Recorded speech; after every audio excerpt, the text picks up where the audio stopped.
Hello అండి, అందరికీ నమస్కారం. ఈరోజు చేపల పులుసు ఎలా చేయాలో చూద్దాము.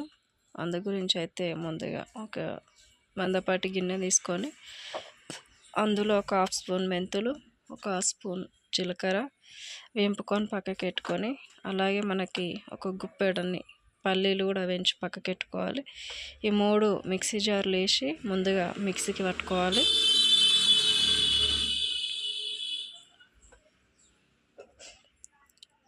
ఇవి మరీ మెత్తగా పట్టకుండా ఏం కాదండి, ఈ మాత్రం పడితే సరిపోతుంది. తర్వాత ఒక 2 మీడియం సైజు ఉల్లిగడ్డలు, అలాగే 2 మీడియం సైజు టమాటా ముక్కలు వేసి, అట్లాగే కొన్ని వాటర్, ఒక హాఫ్ గ్లాస్ సరిపోతుంది. హాఫ్ గ్లాస్ వాటర్ పోసి ఇట్లా మెత్తగా మిక్సీ వేసి పెట్టుకోవాలి.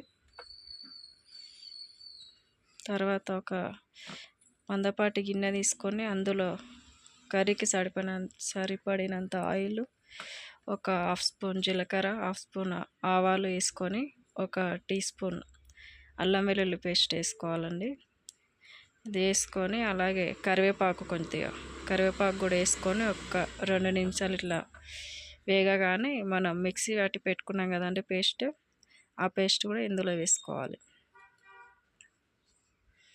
పేస్ట్ ఒక 2 సెకండ్ ఇట్లా మగ్గించాలండి, పచ్చి వాసన పోయేంత వరకు. మగ్గిన తర్వాత పసుపు అలాగే కారం కూడా వేసుకోవాలి.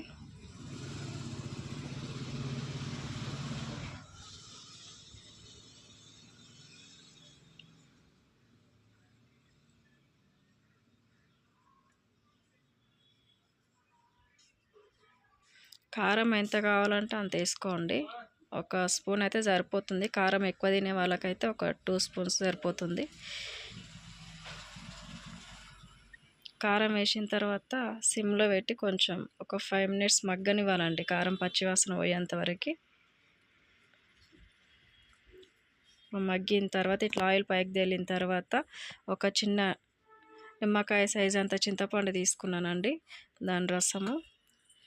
ఇప్పుడు చింతపండు రసం వేసి అలాగే కొద్దిగా సాల్ట్ కూడా యాడ్ చేసుకొని మళ్ళీ మూత పెట్టి కొంచెం మరిగించుకోవాలండి. చింతపండు కూడా కొంచెం మరిగించుకోవాలి, పులుపు పోతుంది, కొంచెం స్మెల్ పచ్చివాసన రాకుండా ఉంటుంది. తర్వాత చిక్కటి గ్రేవీ కావాలి కాబట్టి నాకు ఒక గ్లాస్ వాటర్ అయితే సరిపోతుంది. నేను ఒకటే గ్లాస్ వాటర్ పోసిన అండి. కొందరికి పల్సగా గ్రేవీ ఎక్కువ కావాలనుకున్న వాళ్ళకి 1.5 గ్లాస్ పోసుకున్నా సరిపోతుంది. నేనైతే ఒక గ్లాస్ పోసుకున్నాను. ఇది పులుసు మరిగేటప్పుడు మనం శుభ్రం చేసి పెట్టుకున్న చేప ముక్కలు కూడా ఇందులో యాడ్ చేసుకోవాలి. కలపొద్దండి ఎక్కువ, కలిపినా అంటే మొత్తము చేపలు మొత్తము ఏమంటారు విరిగిపోయినట్టు అవుతుంది, ముక్కలన్నీ ముళ్ళు మాత్రమే కనిపిస్తాయి మనకు బాగా కలపొద్దు. అలాగే తర్వాత ఇప్పుడు ఉడికేటప్పుడు మనకి కరివేపాకు అండి, ఒక 2-3 రెమ్మలు ఎక్కువనే తీసుకోవాలి. కరివేపాకు, కొత్తిమీర, గరం మసాలా 3 వేసి బాగా మరిగించుకోవాలండి.